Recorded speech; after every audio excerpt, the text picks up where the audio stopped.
Day 9, welcome back. Oh. Constable Hugo Mertens enters the bar again. The way he carries himself, you feel you are about to have an unpleasant conversation. Oh no, what's going on now? Barkeep, we're already a week into the 2-week time limit I gave you. I trust you're aware of this. Yeah, we know who the killer is. I am. From what you've shown me so far, I've come to understand you're making a genuine effort at this. Well, you still have time before our agreed upon deadline. There's no telling when the killer will strike again. If you believe to have a solid idea of who the killer might be, I urge you to tell me as soon as possible, but we don't have any evidence for the others yet. I will. I'll hang around a little while. If there's any findings you haven't shown me yet, just call me over. When it comes to information, I have all the time in the world if it means catching the killer. Oh god, he likes us now. Okay, so I wonder, I don't think we can submit it now because we still don't have any defense for the other two, right? I have no idea. But we have time, I'll just continue for now. Okay, Peter is there. Oh, I can listen to them. Clara takes a seat beside Maria. The two women seem to know each other, albeit as acquaintances. I believe we've met before, right? Briefly. I think you served me when I was at a hotel with Alina. Right. I remember now. You played chess, right? Yes, you asked me to teach you, and when I tried, your manager yelled at you. Yeah, I mean, I'm not working now. I don't work here, is what I'm trying to say. You want me to teach you chess? I've a mini board on my back. I know a little bit. Pawns move forward, priests move diagonal, king is useless. Bishops, and you'd be surprised about the king. Do you know what an opening is? Nope. Right, we'll start easy then. Maria sets up the pieces with agile, instinctive quickness, while Clara watches diligently, sipping on her drink. She doesn't have a drink yet. Come on. While you know very little about chess, instinct tells you that your customers are likely about to witness the biggest beatdowns in chess history. Exit eavesdrop. Alright. Okay, he's there. Fine by me. Wait, do we have something to ask so we can stop Peter? Like, not stop him, but, you know, get a defense for him. Not sure. Let's talk to her. We meet again. Wendy Brooker. Let's get you a drink first. Let's see. Your favorite evening prayer.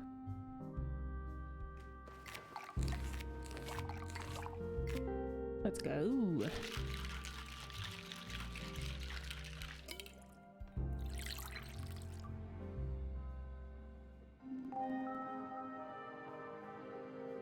Shiny drink. You know, to pour a drink with some glamour. I've never doubted you. Yeah, what do I want to know? Do you know Peter?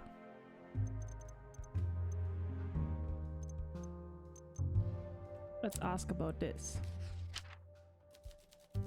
Common sense has been chasing you, my daddy. Okay. Come on. You don't know? What about Elliot? No? Okay. Do you know Peter's job? No. Come on. What about Alina? What do you think about Alina being the killer? Darling, I have a gift when it comes to reading people, I must say. It failed me the moment I believed you were smarter than this. Do you genuinely believe a girl as intelligent as Alina would think murder is the best option for a situation? Especially after telling everyone within earshot how much she hates her months before her death? The few times I could be bothered to pay attention when she played chess, I could tell she never makes a single move without considering every outcome. Same goes for the decisions she makes in life. It's a trait I deem worthy of my respect, perhaps even envy. Think long and hard about what you're looking for, dear bartender. but the actions of a serial killer, with all the flaws and risks, truly fit a person like Alina. And we found a defense. Either way, take it from me, she would find ways to deal with Natalia that are far more elegant and efficient than injecting poison. Ways that will never incriminate her. Oh well, you look at the time. Alright, we got our clue. That's perfect. That's enough. Can he defend himself is the question. Let's ask Clara again. Quick, you gotta set me up. I'm in desperate need of a drink. What have I missed? There's nothing I can ask her again.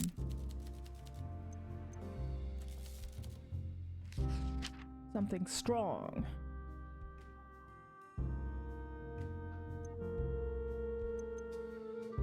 Do I need you drunk? I don't know. Actually, I don't think so. I did ask her the question while drunk with Maria already, right? So I don't need... I get her favorite. Just to make her like me. I wonder if the people come again in the next cases. I mean, I guess so. It would be a waste not to use them again. Oh damn, this is perfect. Don't let me have too many of these. Sure. Let's go.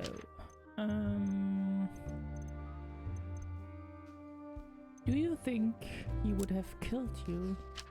No. Do you know about Peter's job?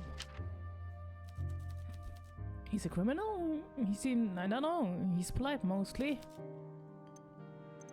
Alright. What about...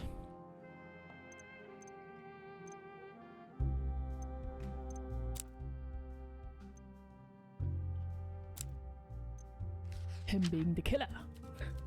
So the killer could be coming here. Well, that's not great. I wish you hadn't told me. Well, I don't know. He's sitting right next to you, you know. Peter's matches. Cryptic. I don't think this is relevant. Yeah, me neither. I just wanted to try.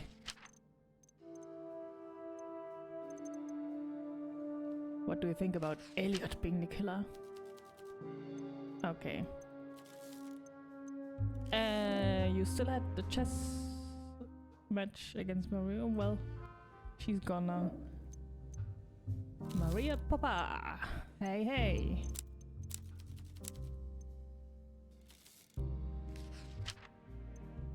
Femme fatale as always.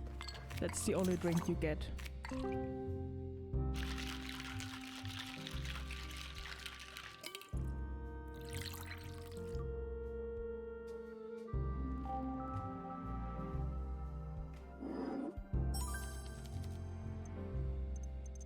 Alright, let's pass the time. What do you think about... Oh, I already asked all the questions about Peter. What do you think about Elliot? Have you been drinking? I wouldn't judge you for it, but you aren't making much sense. Oh, I make sense. You just don't get it. Peter's matches. Have you ever seen him... Oh, come on.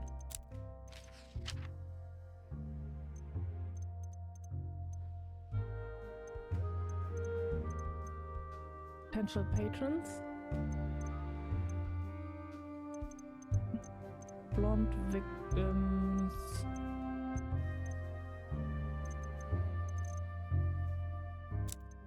I don't think I can talk with her about anything. I just ask whatever.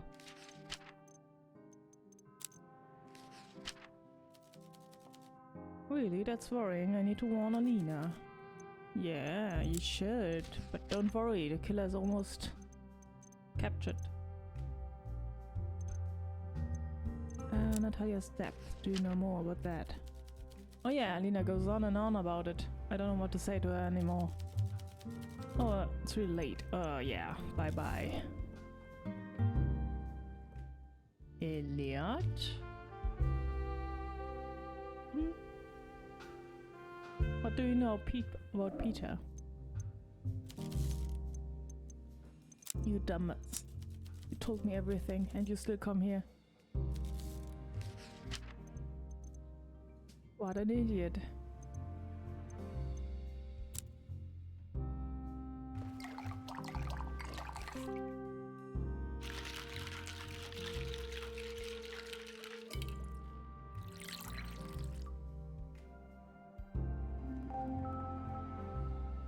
Alright.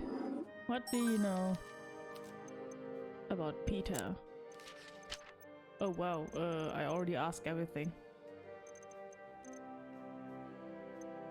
Well, I don't know that man, I don't care who know him, you should avoid him. Yeah, blah blah blah. That's a little bit too late, you know, we are best friends. What are you talking about? I don't know what you're asking me. Yeah. Alright, evil stepmother. Really? I don't know about that. Ah, come on, you have nothing for me?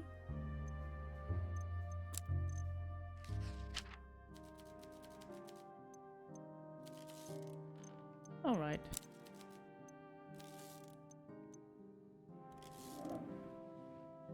Alright. I think I asked the detective everything, so... Yeah, the only thing left is Peter. Well, look who's still open. I know. Can I get you a drink?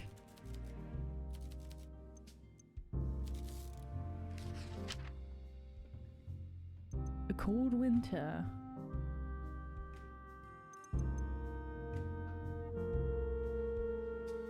Your favorite. Oh god. Wait, did it always look like this?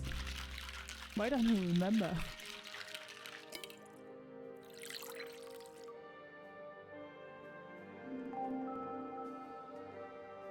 Looks pretty good. Alright. What can you tell me about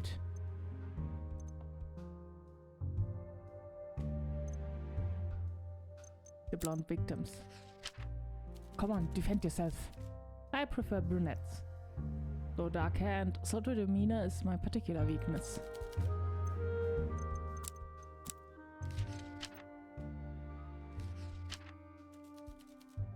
You're very much barking up the wrong tree here there. My bad.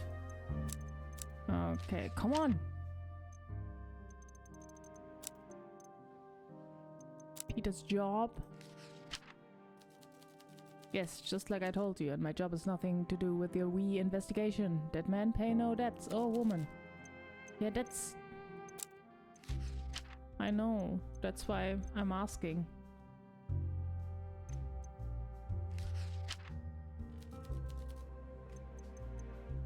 And now he's leaving. Well, what happens if I submit it now? Well, first give him a drink, so he likes me. There you go. Whoop, up.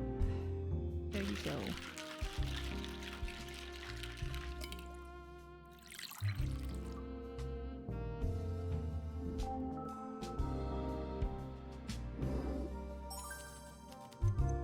Alright, so... I've got him. A damning piece of evidence indeed. The strongest we've seen so far. This could be a breakthrough, but we need to play it smart. I need a motive. Find out if he had any connections with the victim. I'm prepared to answer any of your questions. I do have... Wait, I saved, right? Let's save again. Now I present my case. Given you enough time, I need you to name your suspect. What are your findings? I have them in my notebook. So who are you accusing? Elliot. Elliot Lynn. I'm interested in hearing your thoughts on him. He's managed to avoid most of my questions. Why would Elliot Lynn kill Natalia Reed? What's his motive? She rejected his advances. Elliot might try to hide it, but he holds some questionable views about a woman, and if Natalia rejected him, he does not have the maturity to handle that well. I've seen entitlement, self-hatred, and resentment in young men like him before. Dangerous. You have evidence connecting Elliot Lynn to Natalia's death. The lighter at the scene belongs to him. So he's missing his lighter, and the one we have in evidence matches the decorations on his cigarette case. This sounds very convincing. Wait, are you sure about this? Once I present your case, there's no going back. I am confident. Very well. I will go present your findings to my superiors and return when I have results. Rest assured, I will be back. Until then, let's go. Oh, you're still there. Did you catch the conversation? I hope not. Let's end the day and wait. I hope he's coming tomorrow. The calendar becomes available in the home office after a case has been submitted. You can use it to skip forward to the day of the deadline if you don't want to spend the remaining days serving drinks and socializing with your customers. Actually, don't I want to still talk to them? Nah, let's just go. Skip forward. I hope that's a good idea. Last day. Hello. On the day of the deadline, Hugo returns to the bar an hour before it opens. Constable Mertens, we're not open yet, I'm afraid. Hugo's expression breaks and he smiles. Ooh, his eyes light up and he roughly pats you on the shoulder. Good work, Bartender. You found a culprit and helped me secure my promotion. We should celebrate, and we're certainly in the right place to do so. What flavor would you like to celebrate with? Surprise me. Anything will have a taste of success in it at this point. We should celebrate, and we are certainly in the right place to do so. You already said that. Let's go. A drink to celebrate. A toast to a safer Bukovi. A safer Bukovi.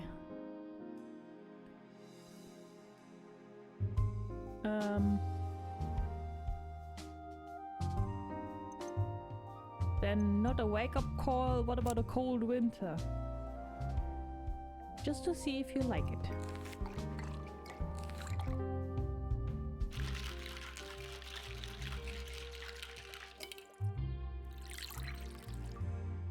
On the day he celebrates, I want to give him his favorite drink. Solid choice. It is not my usual pick, but stepping out of my comfort zone has led us to this achievement. I can't wait to see their faces back at the station when we put Elliot away for good. He'll never see daylight again. Our case is watertight, is it? Good job. Good job, sport. Good job. Hugo flips his notebook closed and looks down at his drink. It's empty. For a moment, you wonder whether he'll order another, but instead he meets your eye. It looks like he's just come to a decision. This partnership ended up being a profitable one. I made the right choice when I asked you for my help. Well, glad to help. We made quite a team. My intuition, insight and deduction and your legwork. What? You didn't do anything. I wonder, would you do this all over again? Well, that's what I'm here for, to try more detective work. Well, that might be a possibility, but not for a while. A year at least. What are you talking about? I'm going to have to book you, even if you help catch a killer. This establishment is still illegal and what you're doing is a crime. What? Are you serious? I am. When I first came here I told you I had 2 weeks to catch a killer. I lied. I gave myself 2 weeks before I would shut this place down. What the The law's the law. Now we have the killer. I can catch 2 birds with 1 stone. What a bastard. Killed 2 birds, you mean? Come on. Good. I'm taking your cooperation into account when I put in a good word. But you're still being charged, and with your history, I'm not sure anything can save you. You bastard. You betrayed me. Yes, whatever. I'm a man with a job, and that job is catching criminals. Why did you think the story would have a happy ending? I thought you liked me. He finally stands up, putting the notebook into his inner pocket. You feel numb as you watch him fix the creases on his coat. Come on, you're joking, right? It's a shame. Some of the squires at the station could learn a thing or two about police work from you. Let's keep things moving. I have to cuff you. Wait, really? Guilty.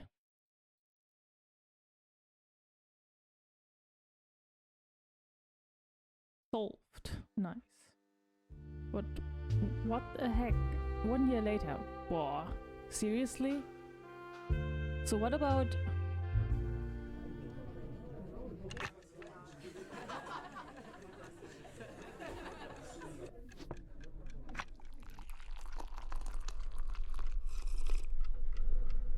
Oh no, someone's going to die.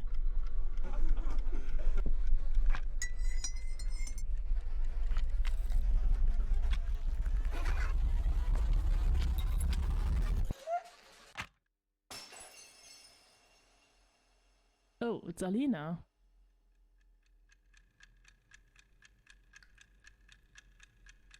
Well, shit. Okay, so if Hugo Mertens comes again, I beat the shit out of him. A bitter pill.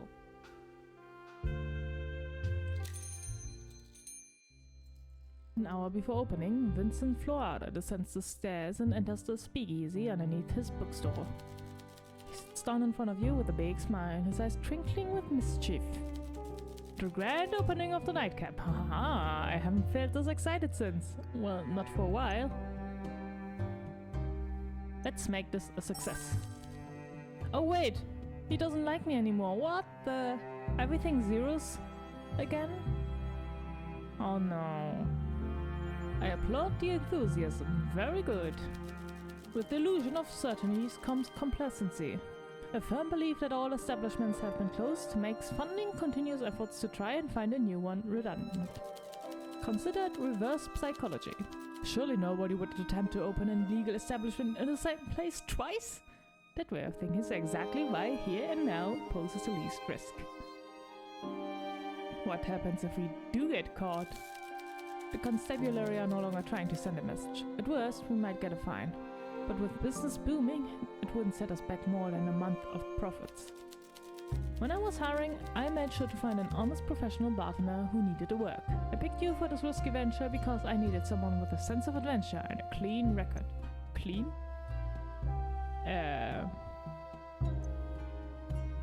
My record is clean because I haven't been caught? Ha! Yes! This sparkling audacity is precisely what I was looking for in a bartender. Now, might you be good enough to make me a drink? What do you fancy? Please show me why I hired you and surprise me. I will leave it to you how. Can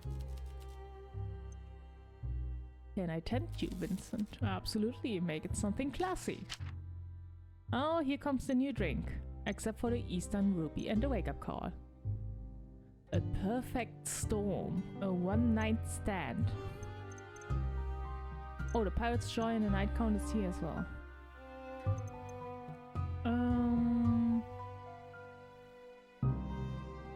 Let's go with the Royal Flush. That sounds perfect for you.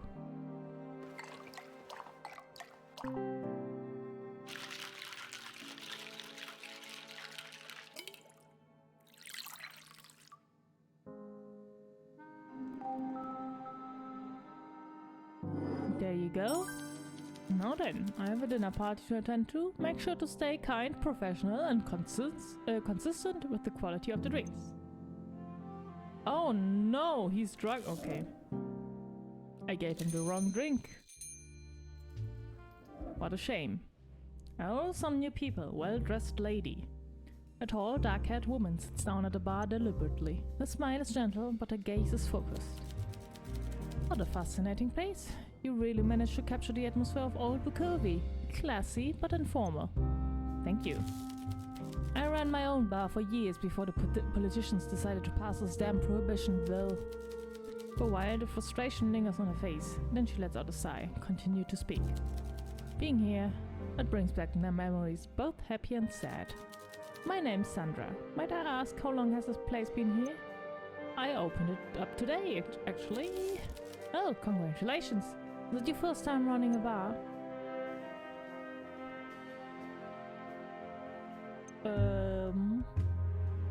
More or less. I've never been in charge before. I see. In that case, would you care for some advice from someone with a bit more experience? Of course. Sure, I'd love to learn more. Let me get a good measure of you first, see what I'm working with. Even before the prohibition, part of the job was learning to work with what you have. Liquor supplies wax and wane, and you won't always have every ingredient in stock. But there's always a way to get a new booze if you know the right people, right? Right. The bartender's goal is to learn the favorite flavors of the customers and use what they have available to meet their demands. I see. Now let's see if you can impress me. What kind of flavor do you fancy? Telling you that would ruin the challenge. Let's just say you need absolute perfection to gain my approval. What do you mean? Let's see if I can impress a veteran. Show me what you can do, rookie. Absolute perfection. Wait, the perfect storm.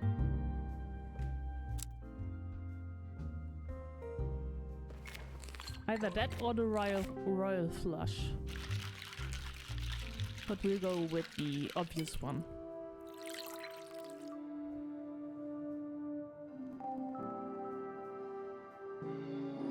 How do you like that? I wasn't expecting this level of competence from a beginner. This is exactly what I needed. Well done! If you can make sure to keep your quality consistent and your customers happy, there's a bright future ahead for this place. I'll do my best. Now, you can show me your small talk skills for a bit if you'd like. Although by the looks of it, I'm already confident this place is in the right hands. I'm always up for some small talk. Let's talk, bartender. Okay.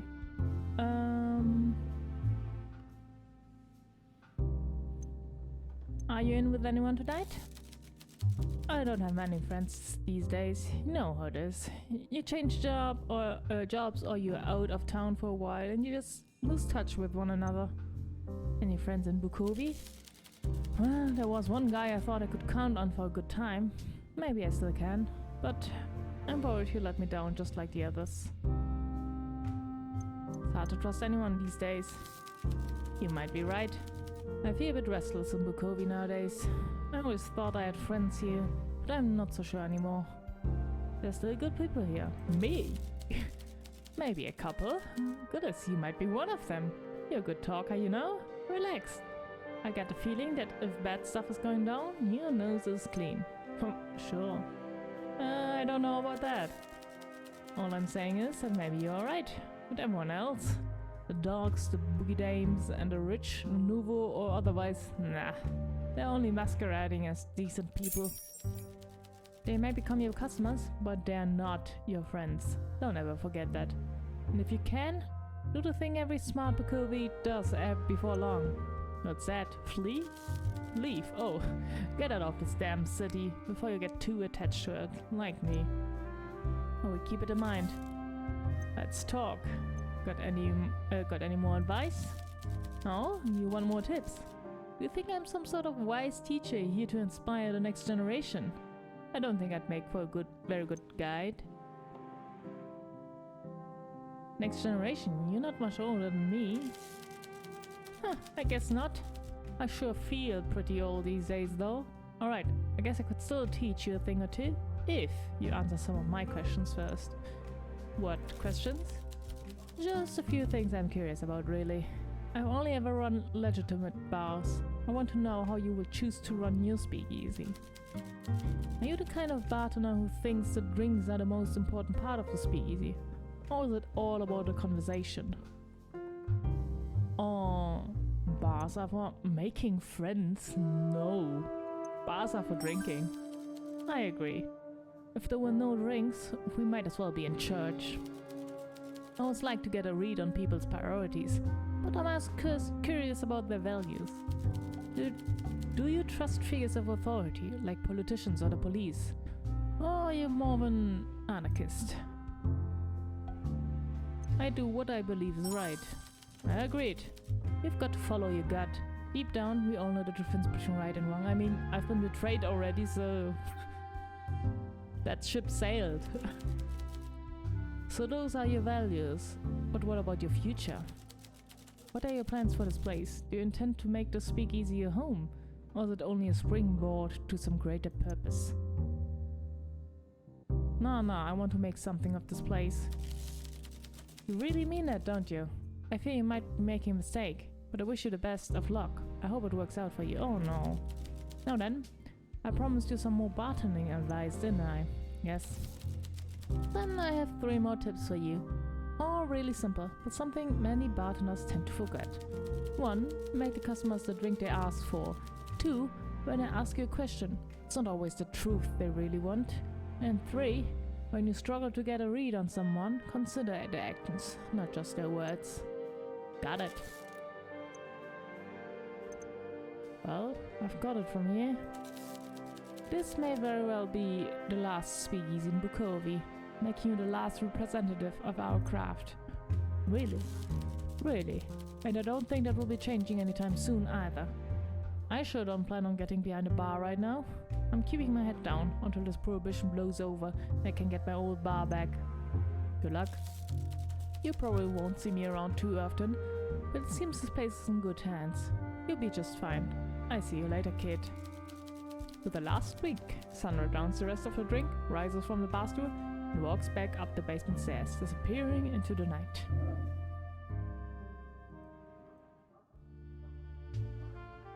Alright, let's see who we got here. Hello, monsieur. A fancy gentleman. A man with dark hair talks with his tall friend before approaching the bar and sitting down. Good evening. Hello, I'd love a drink now. Any preferences? I'm quite fond of coffee. It's a wonderful beverage. Perhaps you could work at it somehow? Yeah, sure. I'll mix up something nice. I'm not as refined as I look. Don't worry about perfection, just make it strong and colorful. Strong and colorful. The ambush.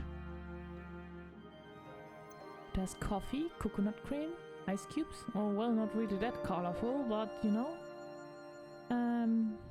The other one is even less colorful with coffee. So I give you the new one. The ambush.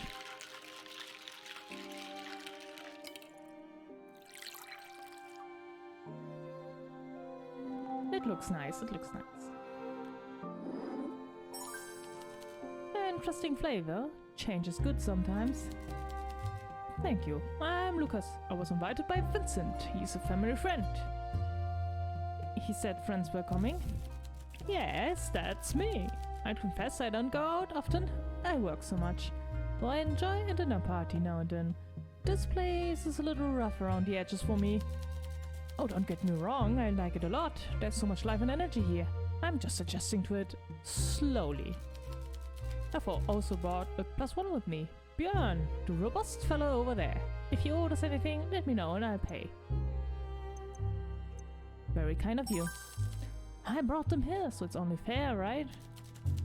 Thanks for the drink. I love the look of the bar. Very rustic.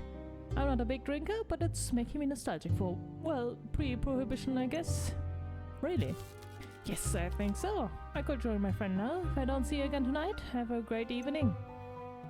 Have a good one. What about you, my friend? Large, bushy-bearded man sits at the counter. He takes a long look at the row of alcohol behind you with inquisitive eyes. Björn Johansson. Good evening. Can I get a drink? Anything you fancy? Simple and strong, please. Simple and strong. Can I fix you something? Aye, cheers. Simple and strong. Wait, strong. Strong means 6, 7. That's not simple enough. So let's give you a night count. Simple but strong.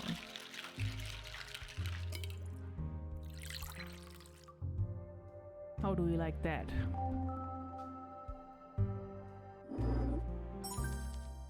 Very nice. Thanks, Paul. Name's Björn. I work in a factory a few districts over. Nice to meet you, Björn. What brings you here? Lucas invited me. He's the well-dressed lad with the short black hair and round glasses, the only one that's here, you know. Are you local? Yes. I moved to Bukovi a few years ago for work. What sort of work? Metalworking. Used to build ships in Scotia. Now I work in Scotia, really? Now I work metal for industrial machines. Heavy stuff like farming equipment and infrastructure. How are you liking the city? Expensive and unfriendly. Or maybe I'm just bad at making friends. Secret speakeasies and sneaking around in the shadows isn't really for me. But Lucas asked nicely. Speaking of Lucas, I should find him. Thank you for the drink. My pleasure. I can talk to them again, right? Yes. So there's no one here. Alright. Let's get to talking. Hello. Evening. Business looks to be going well enough. Now, what looks good tonight? What sort of drink do you like? I'm quite fond of coffee. It's a wonderful beverage. Perhaps you could work it in somehow. Got it. Thanks, Lucas. How are you and Björn getting on? I've tied myself in knots trying to figure him out. I think I need a drink before I talk about this. Business looks to be going well enough. Now, what looks good tonight? Okay, he needs to drink. The bank. You work on the boulevard too, right? Ah, yes, in the International Business Office of the Grand Central Bank. How's business? Good, for now. I've been promoted a few times. If I keep working hard, I may make assistant manager next year. Your job sounds interesting. Thank you, if you would agree. But it's steady and pays well. I mean, I can't retire quite yet, but I can afford nice food, good coffee, and as many cocktails as I can handle. And it's probably a good idea to have an essential job to avoid conscription. Are you worried about a war? We don't use that word at the bank. It tends to make our customers nervous. But yes, it slows business, and I'm worried that most of the borrowing and loans we see right now are disaster investors and profiteers. Why would anyone stockpile food now if not to benefit from it later? Who is stockpiling? It seems to be more expensive luxury items we see being bought in bulk and stockpiled, mainly by former currency speculators from Belgium and Bulgaria. Currencies are too unstable, so they've changed their focus. Do the bank think war is inevitable? Do you think war is inevitable? I just work at a bank, but I feel like we're already in the next turning, you know? That's the theory that history turns through 4 phases over and over. Right now, we're turning into phase 4, conflict. I hope I'm wrong. Business looks to be going well enough. Now, what looks good tonight? Last question. What do you do for fun, Lucas? Well, every day I try to do my 3 main activities. If I miss any, I really am very grumpy. But if I do all 3, I'm ready to face the day. What are they? First is the morning coffee routine, obviously. But I also like to crumble a brown sugar biscuit over some fresh yogurt and whatever berries I can find. On special days, I drizzle some lavender honey on top. And then I go out in my garden and feed my cat, Martha, and see if the little finch is eating from the bird feeder. I call him Bartholomew. Cute. And then I have an ice-cold shower. Ooh, really? Yes, indeed. I feel the cold water clears my head and wakes me up more effectively than a single sauce Arabica dark blend, medium roast with sugar. What do you do for fun, Baltina? I glue pennies onto the road and watch people try to pick them up. My work is fun. I like to read. I enjoy conversations. I am pushing myself to find a fun in meeting others, like you do every day. I still find it hard, but I am trying. Thanks for this instruction. I feel I'm getting better at the small talk. Business looks to be going well enough. Now, yeah. Can I actually do this again?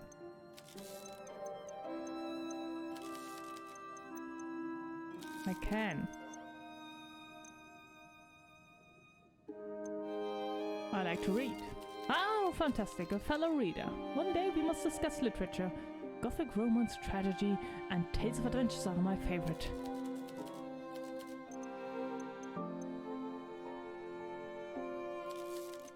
What else can we find out?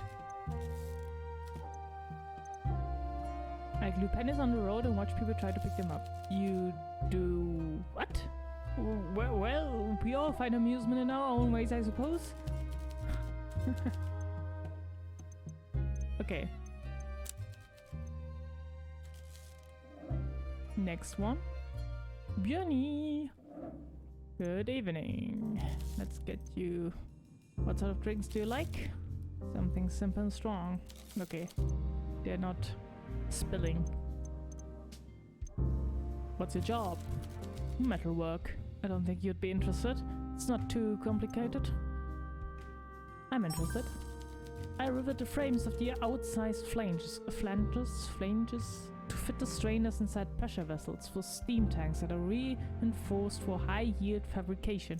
A little bit, you know, simpler for me, please? See? Interesting. If you say so. You're not sort. I don't mean that in a bad way. Back in Scotia, I worked on barkentines? Or you might call them schooners? I don't know anything. Oh, sailing boats. Sailing boats, right? Bloody huge things. Oh damn. Sorry about the language, Paul. Is it loud here? It's fine. I worked in Scotia on these big schooners, but they were solid things. Not like the matchwood they use in Sada. You know a lot about ships? Yes, Scotian barkentines have 3 masts, and back home they build them with steam cores. They have an electrolyzer induction system. The sails are mostly for show, or military maneuvers. It's in my blood, you see. I come from a shipbuilding family. 4. 3 brothers and my father. Hell, even my mother worked on ships, training her dampers, how to use signal flags. In Scotia. Yes, what a country. Whiskey and rain run in my veins, cause that's the only 2 liquids that flow in Scotia. I hate it, and I miss it. You have to go away to come home, you know. Why did you leave Scotia? My brothers and my mother needed money. There's no work back in Scotia, so I came here. Southern coins goes a long way back home. Will you go back? Maybe, probably not. Sometimes you change so much, you don't fit back where you came from. Like a jigsaw piece that got too beat up. Your family must miss you? Aye, and it's mutual. I just worry that when I get back, my brothers will think I've changed too much, and I'll feel like they haven't changed at all. None of us will fit anymore. Well, they're still your family. Aye, maybe. Maybe you're right. Other place. Not sure where to start. Yeah, sure. You're close with Lucas. I'd like to be. What's stopping you? He's a fine fellow, a gentleman. We know each other a little. And, well, I like him a great deal. We're not close friends, though I would like that. But I like him as more than a friend, you see. Ah, I see. How did you meet? Upstairs, actually. I'm not much of a reader, but I needed an ornithology book to help me identify a species of a robin. He was nearby reading about coffee beans, I believe. I think neither of us are accustomed to talking with strangers, but we both made a go of it. I hope you realize I want a deeper relationship than casual book chats. Maybe tell him? I feel I've put all my cards on the table, but I also wonder why he's interested in me at all. As a friend, companion or anything else. Perhaps he has a business reason. Could you help his business? I don't think so, no. I suppose I just need to talk to him more openly. I think so. How's your family in Björn? How's your family, Björn? Doing the best. I send money home and it helps. My brothers spend it on their vices and my mother spends her share on food for them all. And your father? My dad lies at the bottom of the Albion Sea. Oh. I'm sorry about that. He died doing what he loved. Being a drunken dafty on a big boat. Thing is, 9 times out of 10, if it was an accident, it was his fault. Not this time, though. What happened? Friendly fire from an Albion frigate during the Europa War. Big hole in the fore. The ship sunk like a straw into the rink, straight down. Sorry. Better people have died worse. My 3 brothers all should learn a lesson from Dar's death, but they won't. You don't get on? I try. 3 brothers, 3 problems. Anstrom, Caleb and Danbo. That's them in order of crisis. Let's start with Anstrom's problems. The fighter. He can't go into a pub, those are still open in Scotia, without chinning someone. That means hitting them in the face. Why is he so violent? He's the youngest, and I think deep down he's scared he will be conscripted. But he would never admit that, so he's out there every night with something to prove. He's picking fights to prove he's a big man, and me and my brothers are all big men. But violence doesn't make you the big man, it makes you a bully. How about your other brother, Caleb? The drinker. Plenty of those in Scotia. He's making his own moonshine now. Considering where I am right now, maybe I'm not one to talk. But I think if you're brewing moonshine out of bitter berries, you should sell some of it. Especially when you're drinking so much every night you can't see. And Dumbo? The lad chases anything in his skirt. I'm fine with that, but he has to be straight with them. Every Friday night, some scandalized father or angry husband turns up at my ma's door. Then, when the noise wakes Armstrong, he runs downstairs and there's a Barney. A wee man gets thumped and my brother have ruined some poor soul's night. Can you have a word with them? Aye, my mother asked me to step in. I could even have one of them come through and stay with me in Bukovi, set them straight. Only got space for one though. Problem is, I don't know which one. They all look up to me, and I feel like I could keep them on the straight and narrow when I was back there, but here...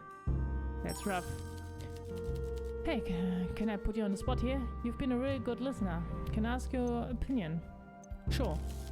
Ansem Caleb Dambo, the fighter, the drinker, and the philanderer. Which one can I help? Which vice can be cured? Violence, drinking, or heartbreaking? Ooh, that's the difficult question.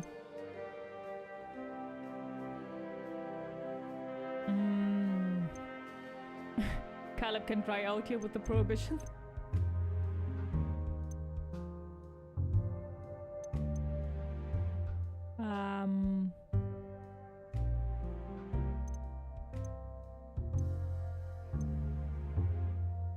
Oh god, that's a hard question. Everyone would work. Dumbo can find a good woman in Bukovia and settle down. There are no good women here, no.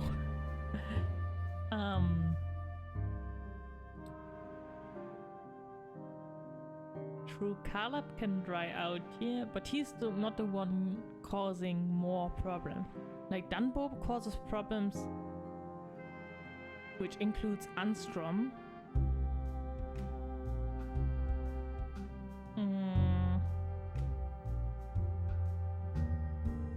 I'm afraid if Anstrom came and starts fighting, that's pretty bad.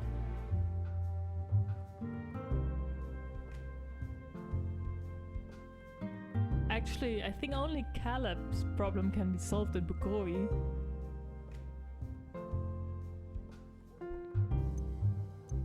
But if he comes here all the time, then that's bad. And if he grows his own stuff, oh god, I don't know.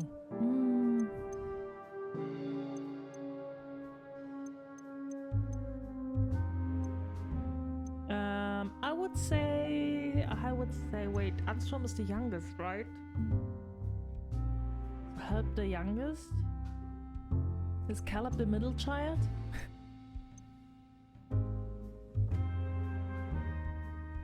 I don't actually think that will help. So...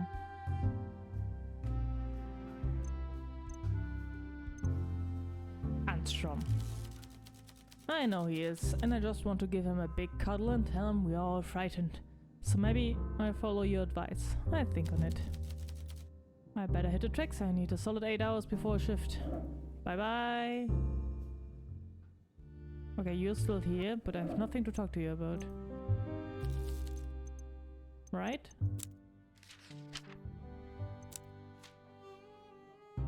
Yeah, there's nothing I can say. That means bye.